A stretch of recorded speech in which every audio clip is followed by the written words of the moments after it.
Get out of the car, Jennifer. Now. The words barely left her mouth before the impact came.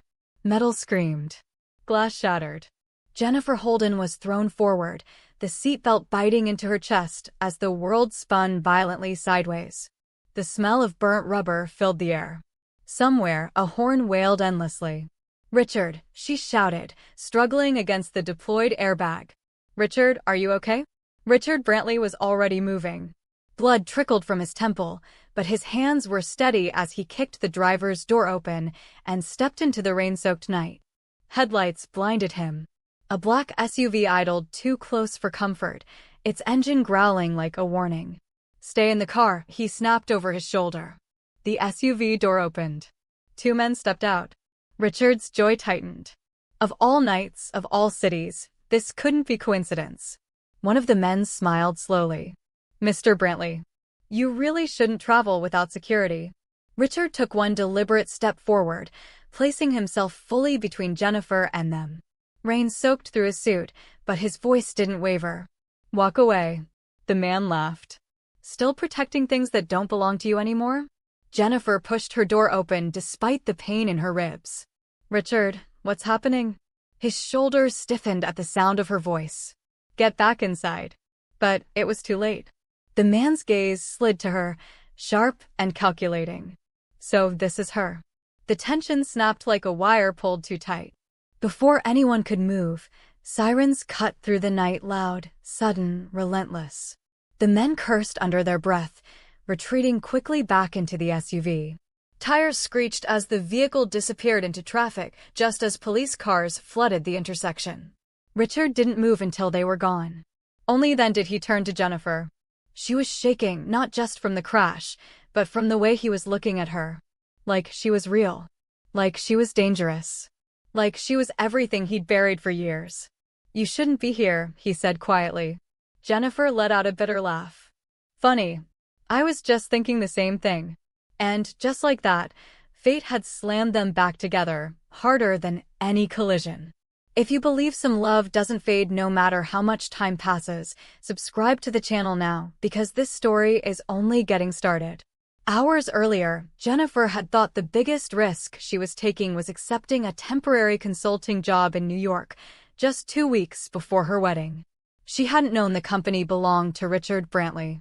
She hadn't known he'd be the one picking her up from the airport after her ride canceled last minute. And she definitely hadn't known someone would try to scare or hurt him the very first night they were back in the same orbit. Now she sat on the edge of a hospital bed, arms wrapped around herself, watching rain trace slow paths down the window. Her engagement ring felt heavier than usual, like it was weighing her hand down. Richard stood across the room, arguing quietly with a police officer. Even injured, even exhausted, he looked infuriatingly composed. The same sharp jaw. The same controlled presence. The same man she'd once loved so deeply it scared her. 7 years. That's how long it had been since she last saw him. 7 years since she'd walked away. When the officer finally left, silence settled between them, thick and uncomfortable. "You didn't have to drive me," Jennifer said, breaking it first. "I could have taken a cab." Richard didn't look at her. It wasn't safe. She studied his profile. "Since when do you worry about my safety?" His jaw flexed. "Since always." The words hung there, heavier than either of them expected. Jennifer swallowed. "Those men, do things like that happen often?" "No." That didn't sound convincing. Richard finally turned to face her. His eyes were darker now, guarded. "You're here to work, Jennifer. That's all. I won't let anything spill over." Her chest tightened. "You think I want anything to spill over?" "I think," he said carefully, "that you're engaged. And I respect that." She looked down at her ring. "Good." But the way he said it, flat, distant, hurt more than she wanted to admit. They were released just before dawn. Richard insisted on taking her to the hotel his company had booked for her, despite her protests. The drive was quiet, the city slowly waking around them. At a red light, Jennifer finally spoke. "You didn't tell me it was your company." "I didn't know it was you," he replied. "Your last name changed." She nodded. "I kept my maiden name professionally." Another silence. "Why now?" Richard asked suddenly. Why take this job? She hesitated. Because it was offered. Because it's a chance to finally step into senior leadership. Because I can't keep turning down opportunities just because they make other people uncomfortable. He glanced at her. Other people, or me? She didn't answer. They reached the hotel. Richard parked, but didn't get out. You shouldn't stay here long, he said. I'll have security assigned. That won't be necessary. It's not a request. Jennifer sighed. You always did that. Decide things without asking. And you always did this, he shot back. Pretend you didn't need anyone. The words cut deeper than she expected. I needed you, she said softly. You just never said you wanted me. His hands tightened around the steering wheel. You don't get to rewrite history, he said. Not now. She opened the door before she could say something she couldn't take back. Good night, Richard. Jennifer. She paused. Be careful, he said. Please. She nodded once and walked away, unaware he stayed there long after she disappeared into the building. The next morning, the boardroom went silent the moment Jennifer walked in. Richard stood at the head of the table. This is Jennifer Holden, he said coolly. She'll be leading the Holden, Verity merger strategy. Murmurs rippled through the room. Jennifer met his gaze, professional, calm, unaffected, at least on the surface. No one in that room knew the truth. That the man signing off on her work had loved her for years in silence. That the woman presenting projections was counting down the days to a wedding that suddenly felt wrong. That fate wasn't done with either of them. As the meeting adjourned, Richard leaned in just enough for only her to hear. This ends when your contract does, he said. No mistakes. No emotions. Jennifer looked up at him, heart pounding. You're the one who invited fate back into the room, Richard. Don't blame me if it refuses to behave. And as they walked out together, side by side, unresolved, dangerously close, the past stirred awake, hungry and unforgiving, ready to demand answers neither of them was prepared to give. The building hadn't changed. Jennifer noticed it the moment she stepped into the executive floor the next morning, the same muted colors, the same quiet efficiency, the same feeling that everything here was designed to keep emotions out. What had changed was her. And Richard. He stood across the glass wall of his office, sleeves rolled up, tie loosened slightly, phone pressed to his ear as he spoke in clipped, authoritative tones. This was the version of him the world knew now. Billionaire. Power broker. Untouchable. Not the man who used to sit beside her on cold library floors at midnight, whispering plans about the future like they were secrets meant only for the two of them. Jennifer. She turned. His assistant, calm and precise, gestured down the hall. Mr. Brantley wants a word before the strategy briefing. Jennifer's stomach tightened. Of course he does. She walked toward the office, each step feeling heavier than the last. When she entered, Richard ended his call immediately. Close the door, he said. She did.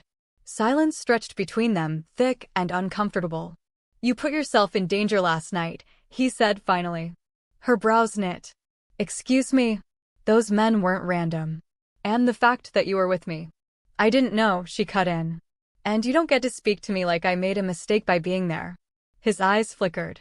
You don't understand how my world works. Jennifer crossed her arms. No, Richard. I understand it perfectly. I just chose not to live in it. That landed. He exhaled slowly. This job, if you want out, I'll make it clean. Her head snapped up. You think I can't handle it? I think, he said carefully, that you don't need to handle any of this. Her voice dropped. You don't get to protect me now. I always did. That's not true, she shot back. You watched me walk away. His jaw clenched. You were engaged. Not then. The words sat between them, sharp and undeniable. Neither of them spoke for a long moment. Finally, Richard looked away. The briefing starts in 5 minutes. Jennifer nodded. I'll be there. As she turned to leave, his voice stopped her. Jennifer, whatever history we have, it stays buried. I won't cross lines. She didn't turn around. I'm glad one of us believes that. The briefing was ruthless. Board members questioned every assumption, challenged every projection, and circled her like sharks waiting for weakness. Jennifer didn't flinch. She answered cleanly, decisively, confidently, earning reluctant respect by the end of the hour. Richard watched it all without expression. Only when the room emptied did he speak again. "You were good." She gathered her files. "I know." Something almost like a smile touched his lips before vanishing. Days passed. Late nights. Tight deadlines. Strategy sessions that stretched long after the city went dark. They worked too well together. That was the problem. They finished each other's thoughts. Anticipated objections. Moved through complex negotiations like they'd never been apart. Every success tightened the invisible thread between them. And every moment reminded Jennifer why she loved him. She noticed the small things, the way he always waited for her to finish speaking, no matter who interrupted. The way he remembered details about her preferences he shouldn't still know. The way his gaze softened for half a second before he masked it again. Richard noticed things too. How she twisted her engagement ring when she was stressed. How she laughed under her breath when something amused her. How she still looked at him like she was searching for something she'd lost. One night, close to midnight, the tension finally broke. They were alone in the conference room, papers scattered, coffee long gone cold. Rain hammered against the windows, echoing the night of the crash. Jennifer leaned back in her chair. "You're avoiding something." Richard didn't look up. "I'm working." "No," she said. "You're deflecting." He set his pen down slowly. "Careful." She stood. "You can't pretend none of this matters." "I can," he replied. "And I will." "Why?" Her voice cracked despite herself. "Why now?" He rose too, closing the distance between them. "Because you're getting married." The words hit harder than she expected. "That doesn't erase what we had." "It should," he said. "It has to." She laughed bitterly. "You think I'd be here if it did?" Silence. Then, quietly, "Do you love him?" The question hung in the air, fragile and dangerous. Jennifer hesitated. Richard's eyes darkened. "That pause tells me everything." "It's not that simple," she said. "He's safe. He's dependable. My family loves him." "And you?" Richard asked. She looked away. "I thought so." She met his gaze sharply. "And what about you? You think shutting down made you immune?" His voice dropped. "I buried it."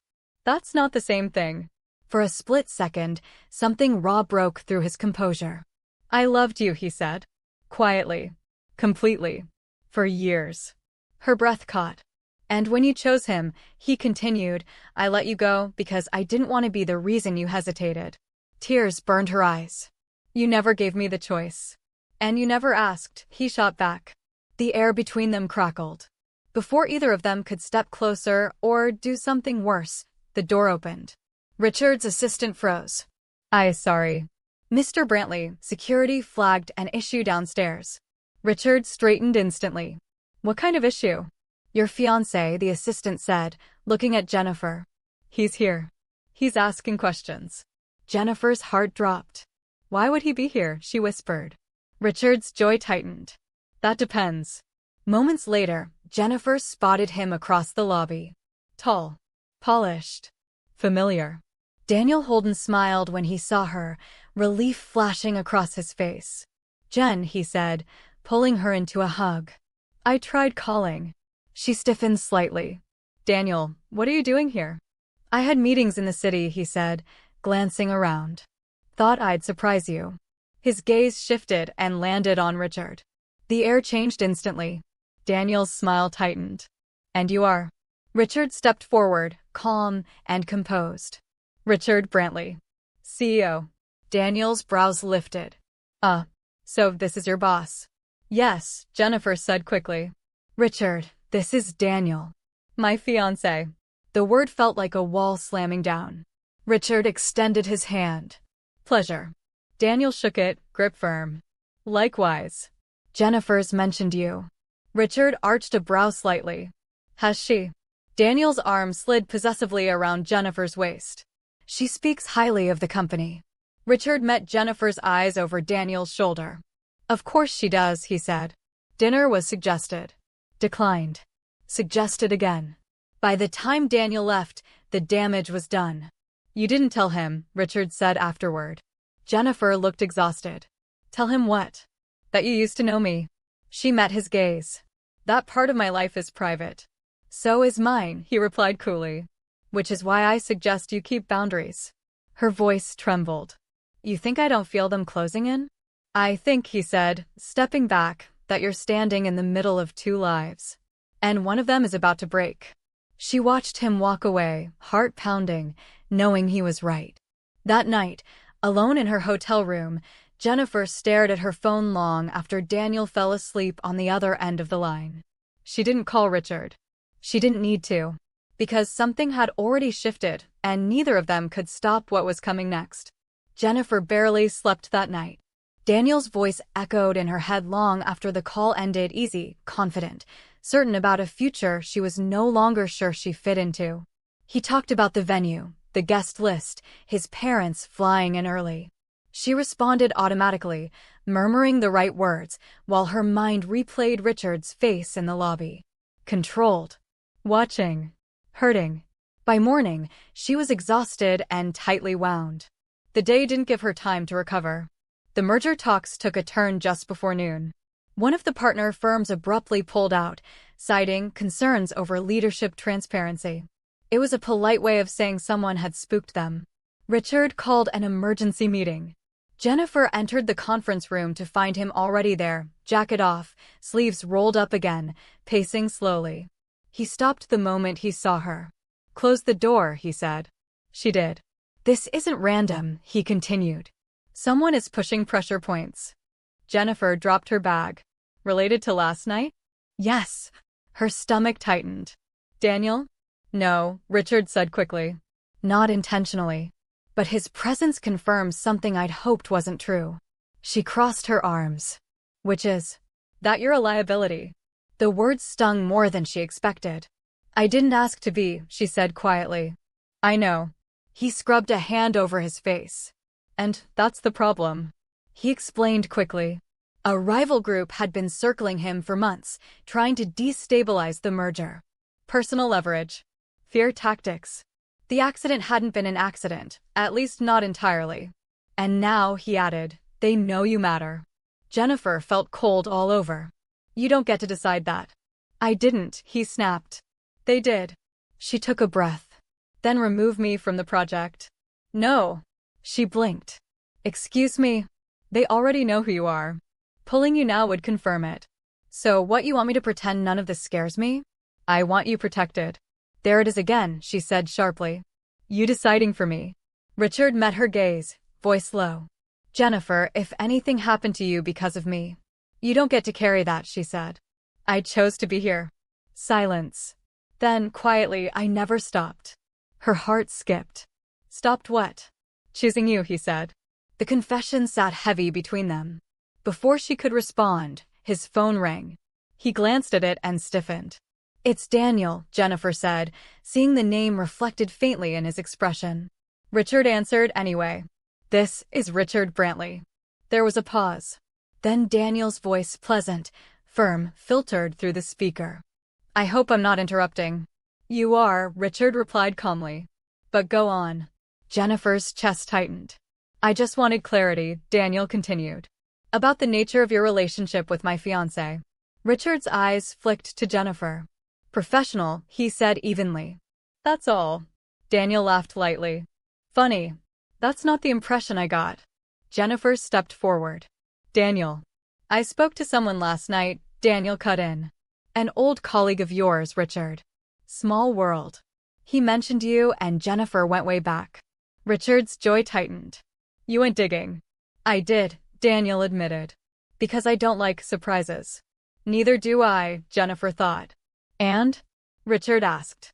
And I'd appreciate honesty, Daniel said. From both of you. Richard didn't hesitate. I loved her.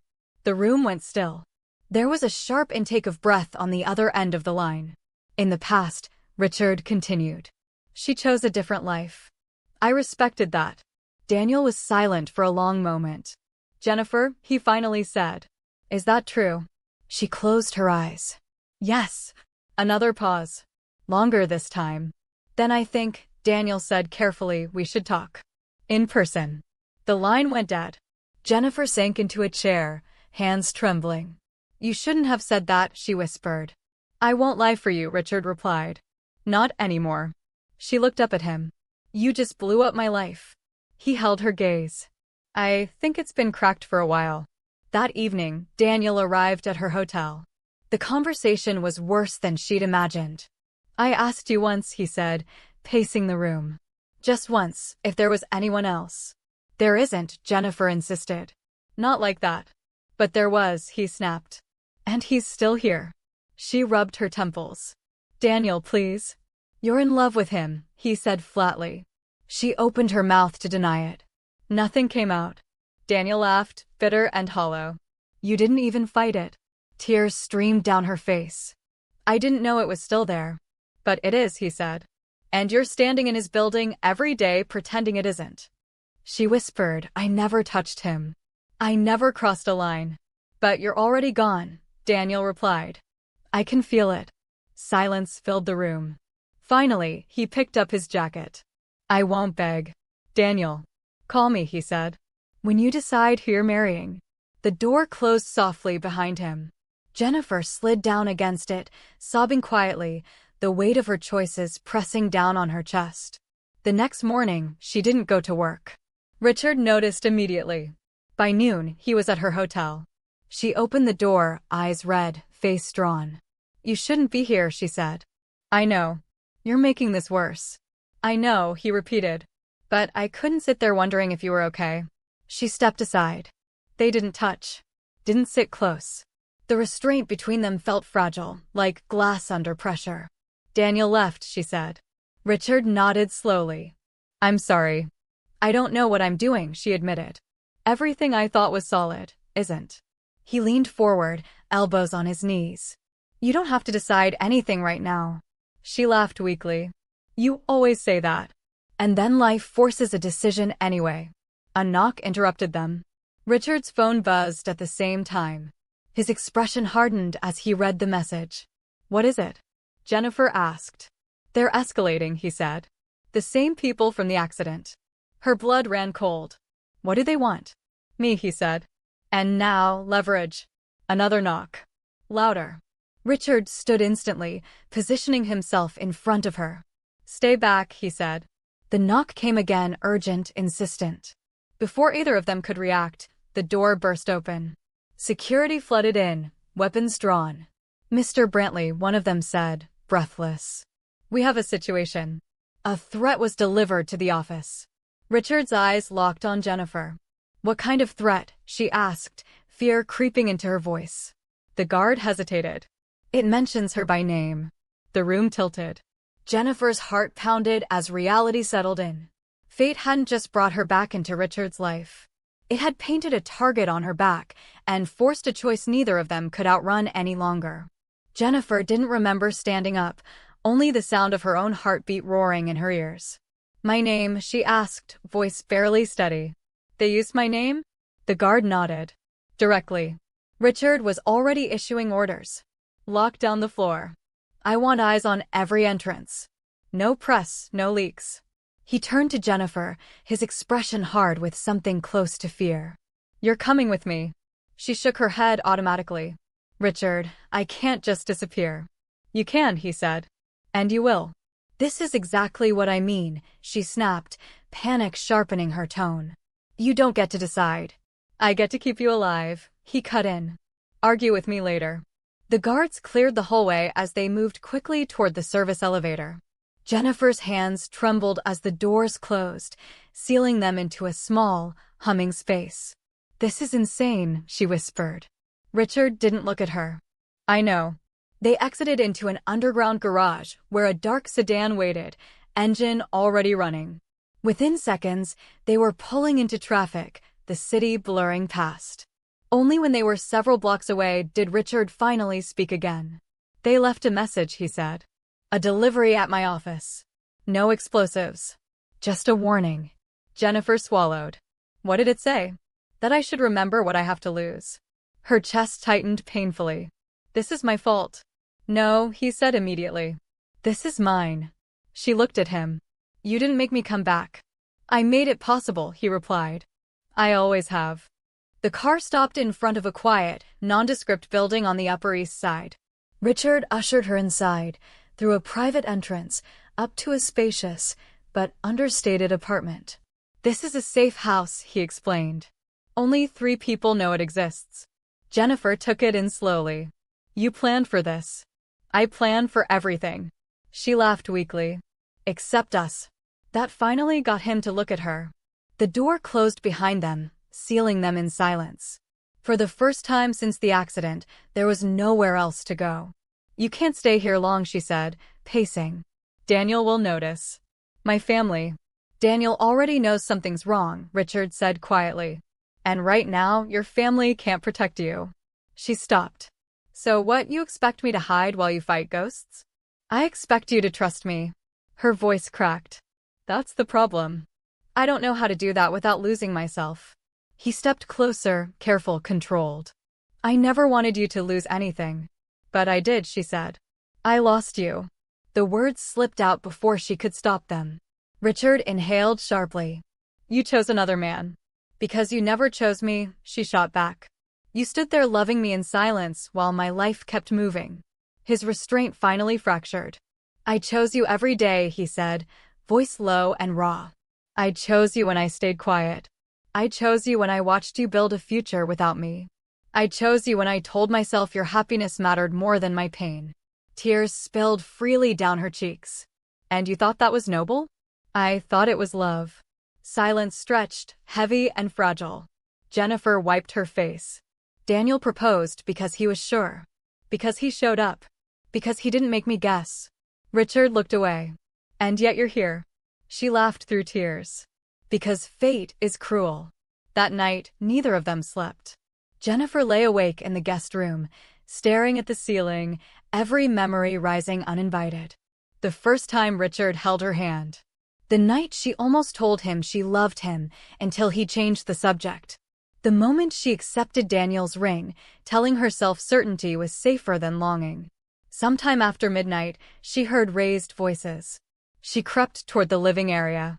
Richard was on the phone, tension sharp in his posture. "No," he said. "She's not collateral." A pause. "I don't care what leverage they think they have. I won't trade her safety for a deal." Another pause. Longer. His voice dropped. "If they come near her again, I'll burn every bridge necessary." Jennifer stepped back quietly before he noticed her. By morning, the situation worsened.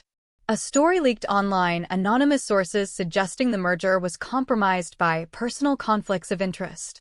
Jennifer's name wasn't mentioned, but the implication was clear. Richard slammed his tablet down. "They're forcing my hand." Jennifer took a breath. "Then pull out of the merger." He looked at her sharply. "That would cost thousands of jobs.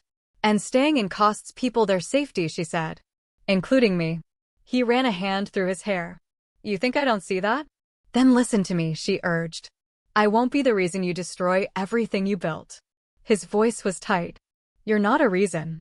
You're the reason." The words hit her like a blow. Before she could respond, her phone buzzed. "Daniel." She hesitated, then answered. "Jen," he said, voice tired. "I'm worried." She closed her eyes. "I know. Where are you?" She looked at Richard. "Safe," she said finally. "But I need time." A pause. "With him?" "Yes." Another pause. He exhaled slowly. "Then I think we both know what this means." Her throat tightened. "I never meant to hurt you." "I believe that," Daniel said. "But I won't compete with a ghost or a billionaire who never stopped loving you." Tears slid down her cheeks. "I'm sorry." "So am I," he replied. "I hope you choose honestly." For once. The call ended. Jennifer stared at her phone for a long time. When she looked up, Richard was watching her.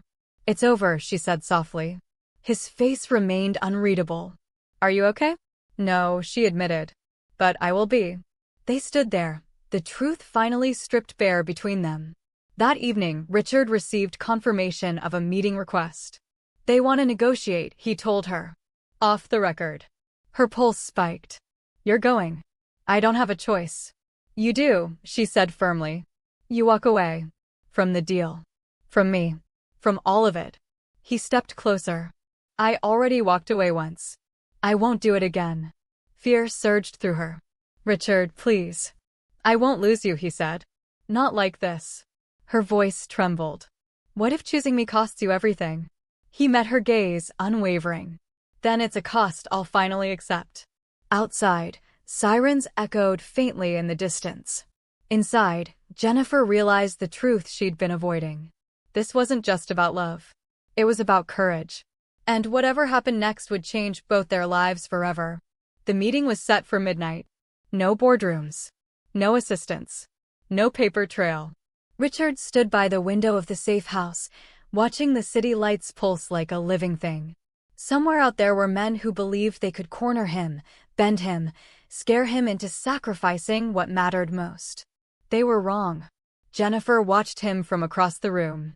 He looked calm, almost detached, but she knew him too well now to be fooled. This was the stillness before a storm. You don't have to do this, she said quietly. He turned to her. I do. You could walk away, she insisted. Let the merger collapse. Let them think they won.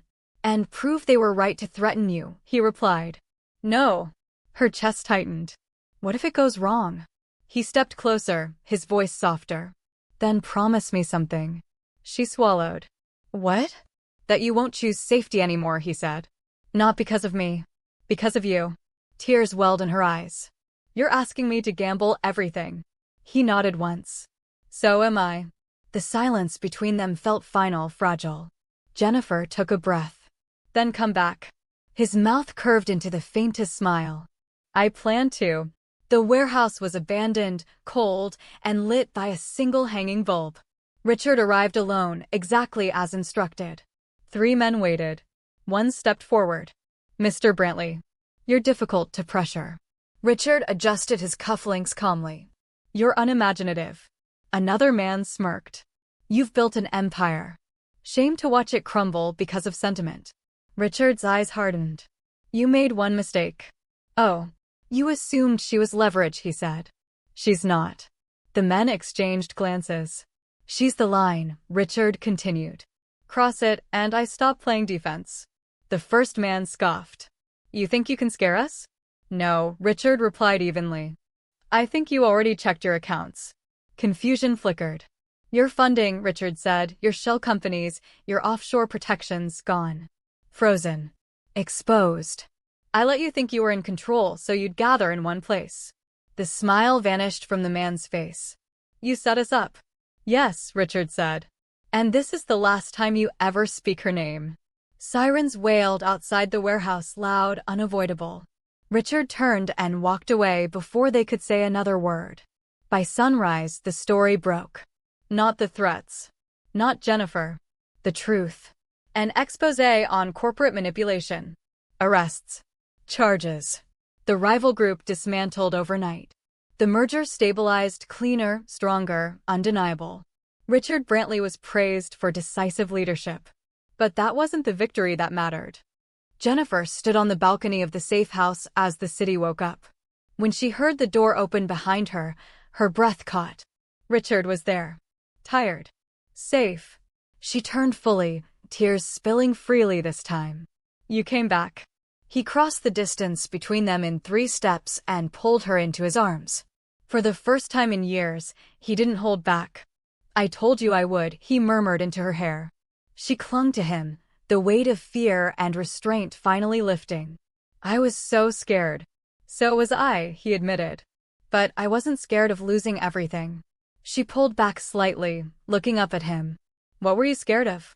Losing you twice. Her hand pressed against his chest, feeling his heartbeat, steady, real. I'm not going anywhere. He searched her face. Are you sure? She nodded. Daniel called this morning. Richard stiffened. And?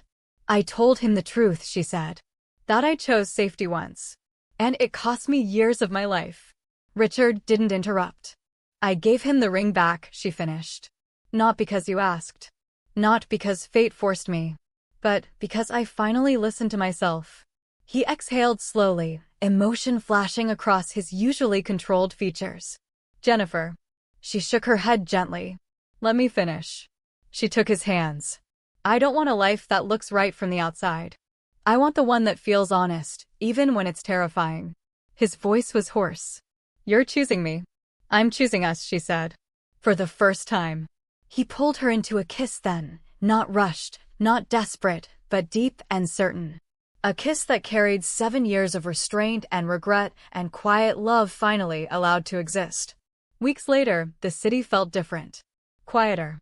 Jennifer officially joined the company, this time with her role clearly defined and her independence unquestioned. No secrets. No shadows. Richard changed too. He left earlier some nights. Let others take control. Learned how to be present without trying to protect everything. One evening, as they walked through a small park far from boardrooms and headlines, Jennifer stopped suddenly. This is where you used to wait for me, she said softly. Richard blinked. You remember. You thought I didn't notice, she replied. But I did. He looked away. I was afraid to push. She smiled gently. I was afraid you didn't care. They stood there, the truth settling easily now. Richard reached into his pocket, not for a ring, not yet, but for a folded piece of paper. What's that? She asked. A letter, he said. I wrote it years ago. Never sent it. She unfolded it slowly, reading words filled with quiet devotion and unspoken hope. When she looked up, her eyes were shining. You loved me so patiently. I loved you the only way I knew how, he said. But I do it differently now. She stepped closer. Good. Because I plan to argue with you. He laughed softly. I wouldn't expect anything less. They didn't rush the future. They built it. Together. And if fate had brought her back to him through chaos and danger and heartbreak, it was only because love, real love, was never meant to be easy. It was meant to be chosen. If this story kept you watching till the end, don't forget to like, subscribe, and comment below. Share it with someone who believes love deserves a second chance and sometimes a little courage. Until next time, this is Soul Storyverse TV.